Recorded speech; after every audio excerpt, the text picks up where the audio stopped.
Assalamualaikum warahmatullahi wabarakatuh. Berjumpa lagi lur dengan saya Ari, Agrowisata Mataram.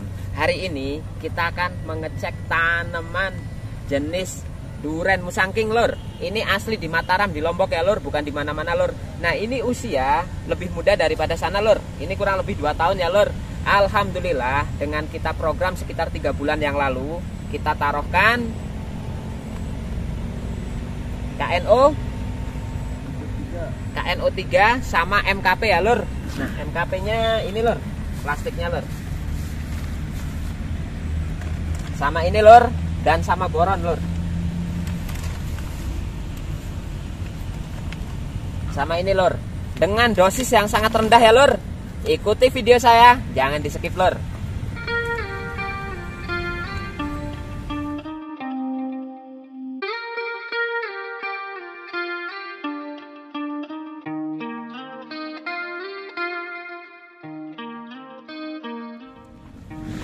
Nah oke lur ya, waktu itu kita merangsang dengan pupuk 3 ini, kita pakai KNO 3 ya lur.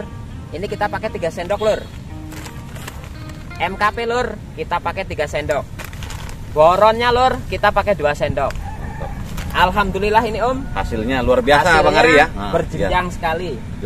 Bisa dilihat teman-teman ya, sampai ke atas buahnya ya. Ini sangat super sekali. Om. Tapi kira-kira Bang Ari, kita sambil ngobrol-ngobrol, ini program kita kira-kira karena ini kan buah pertama Bang Ari ya. Iya. Berapa target Bang Ari ini satu pohon ini? 2 menurut atau 3 Bang Ari aman? Ya, 2 atau 3 biji. 2 atau 3 biji saja ya. Nah itu dia teman-teman ya.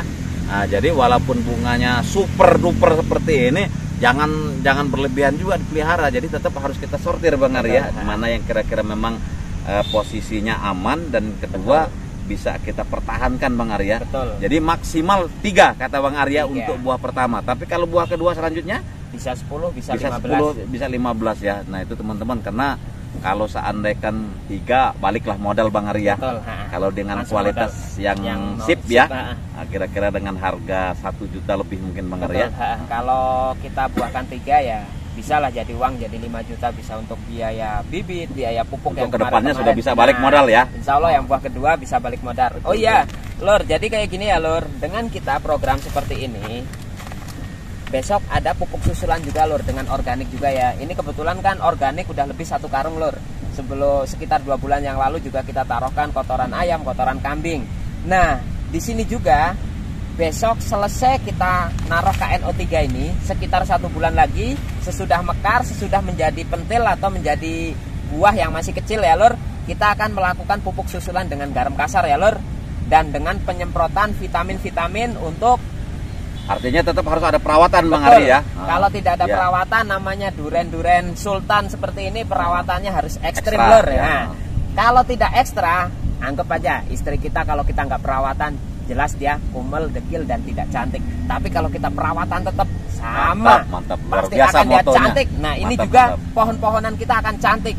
Ingat lur ya, kalau pakai pupuk kimia dosisnya harus dijaga betul ya lur, biar jangan tidak berlebihan merusak. berarti ya. Iya om, betul. Biar tidak merusak tanah. Nah kebetulan ini sahabat saya di sini, kebetulan yang pengurus kebun juga di sini, jadi kita melakukan dengan pupuk seperti ini tidak boleh berlebihan ya lur. Nah sekarang kita akan mengaplikasikan ini untuk pupuk susulan biar buahnya bertahan, bunganya biar bertahan ya, karena di Lombok ini atau di Mataram ini cuaca lagi ekstrim sekali. Oke lur ya, caranya sangat mudah lur. Kita cukup memakai sama KNO 3 juga ini ya. ya. KNO 3 aja ya, nggak dicampur-campur yang lain ya. Hari ini memang program kita memang untuk pupuk susulan ya sahabatku semua ya. Jadi menggunakan KNO 3. Jadi cukup ditabur Bang Arya. Betul. Nah nanti baru setelah itu baru disiram. Ya. Oke ya. Ini Nah, cukup kita 1 genggam saja ya lur, karena usia masih dini sekali. Beda sama yang pohon yang sudah besar sekali, itu beda juga loh pupuknya ya lur. Nah ini perhitungannya sama lah. Kita punya anak-anak masih kecil, dia makannya sedikit. Nanti kalau udah dewasa makannya dia banyak sekali ya lur. Nah ingat lur ya, kalau tidak ada hujan, kalau habis pemupukan seperti ini lebih baik kita siram, karena KNO ini mengandung nitrogen juga lur. Jadi biar tidak menguap, kita harus melakukan penyiraman biar langsung dimakan tanaman ini, biar nutrisinya tercukupi dan tidak rontok om ya. Mungkin kira-kira Bang Ari supaya teman-teman nggak gagal paham nih ya. Biasanya teman-teman itu kan terbiasa tabur dan kocor. Betul. Ini kan karena kita di sini ada kandungan N-nya. Iya. Kira-kira mungkin seandainya teman-teman nih supaya nggak nanya-nanya lagi nih ya. Kalau kira-kira Bang kalau dikocor seandainya bagaimana Bang? Nah, maksimal nggak atau bagus atau enggak gitu ya? Dikocor itu sebenarnya lebih maksimal lur ya. Kalau untuk tanaman kita jumlah luas, kalau kita kocor itu memakan waktu yang sangat panjang lur. Betul. Tapi kalau kita tidak kocor, di sini kan kebetulan irigasi airnya sangat bagus ya lur. Emang setiap hari ada penyiraman setiap sore. Nah kebetulan kita juga mau melakukan penyiraman, lebih baik kita tabur saja biar mengurangi tenaga juga lur. Jadi rekomendasi kocor. Kocor ya, betul. Nah itu dia teman-teman, pesen atau tip dari Bang Ari sebenarnya kocor yang bagus. Tapi mungkin kalau dengan skala bisa teman-teman lihat ya, luas sampai mungkin dia lebih dari 200 pohon ya. Nah, jadi sehingga mungkin lumayan juga kita Bang Ari ya. Nah, sehingga dipermudah kita tabur gitu ya. Siap. Mantap mantap. Ini langsung kita siram aja ini ya. Oke lur. Jadi caranya seperti ini ya lur. Kita harus siram merata. Dia langsung larut ya lur. Biar nitrogennya ini tidak terbang, tidak melayang ya lur. Nah ingat untuk sahabat tani atau sedulur semua ya, kita kalau untuk buah, ini untuk pembelajaran bagi saya ya. Jadi yang sudah saya lakukan, kalau untuk buah jangan sekali-kali memakai kotoran hewan yang bernama sapi maupun kerbau ya lur. Kita harus memakai kotoran kambing atau ayam, karena di kotoran ini kerbau maupun sapi, dia mengandungnya unsur haranya itu N, nitrogen. Makanya dia dijadikan biogas lur. Nah kalau di kotoran kambing maupun kotoran ayam, fosfatnya sangat tinggi dia lur. Jadi untuk anti kerontokan, buah-buah yang kurang manis dengan kotoran ayam maupun kambing, dijamin dia akan manis ya. Dia akan maksimal kalau untuk tanaman buah. Nah beda lagi untuk sayur lur. Kalau sayur kita sikatnya sama kotoran sapi atau kotoran ternak yang namanya kerbau itu lur. Karena nitrogennya tinggi, karena dia tidak berbuah, jadinya tanamannya subur hijau sekali lur ya. Biar tidak gagal paham untuk sedulur semua yang dimanapun berada di Nusantara maupun di Indonesia ya.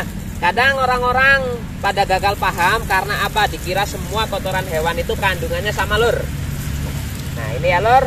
Jadi langsung larut ini KNO3 nya seperti ini ya lur. Mantap mantap. Kita cor dulu sampai selesai. Kira-kira. Oke lur, mungkin seperti ini aja ya Om. Kita pertemuannya sampai sini, dan besok kita ada pembahasan lagi masalah penyemprotan besok ya Mas Bro. Besok ada penyemprotan untuk susulan. Nah oke sedulur semua, sekarsidenan Banyumas ya, terutama ini saya orang Banjarnegara, pedagang es dawet, bisa mengembangkan agrowisata buah Masari Kota Mataram. Oke ya lur, jangan lupa subscribe, share, dan komen. Oh ya saudara-saudara semua ya, mohon maaf bukannya kami menggurui atau mengajari Anda semua, kami hanya membagi trik dan tutorial. Kalau ada berbagi informasi, berbagi pengalaman. Betul, ini karena pengalaman kami yang sudah kami alami seperti ini dan hasilnya seperti ini. Oke lur ya, sampai jumpa lagi. Assalamualaikum warahmatullahi wabarakatuh. Salam petani milenial Kota Mataram.